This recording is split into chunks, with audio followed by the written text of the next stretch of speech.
Hello, this is my list of the top 5 most self-destructive punk artists. This list is not meant to glamorise drug use. Believe me, there's nothing glamorous about being a junkie. This is just to show how some truly talented people, some more talented than others, lost their lives due to heroin and other drugs. At number 5 we have Johnny Thunders. The ex-New York Doll and Heartbreaker appears on a lot of my lists, but normally for more positive reasons. Johnny died in 1991 of apparent drug-related causes, but there were rumours of foul play. He was apparently trying to stay off heroin at the time.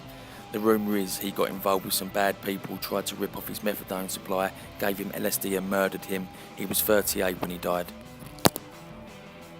At number 4 we have Douglas Colvin, better known as D.D. Ramone. D.D. had had a lifelong battle with addiction, with long periods of sobriety, but on the evening of June 5, 2002, his wife Barbara found him dead in his Hollywood apartment. Autopsy reports established death from a heroin overdose.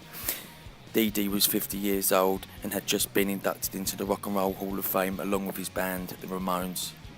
At number 3 we have John Simon Ritchie, or as you may know him, Sid Vicious, the poster boy for British punk.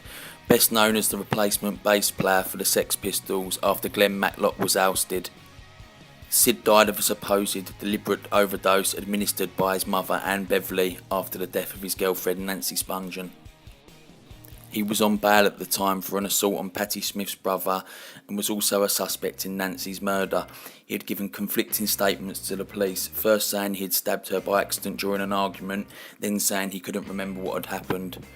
Sid was 21 at the time of his death. At number 2 we have Darby Crash, lead singer of the Germs and main songwriter on their seminal album GI.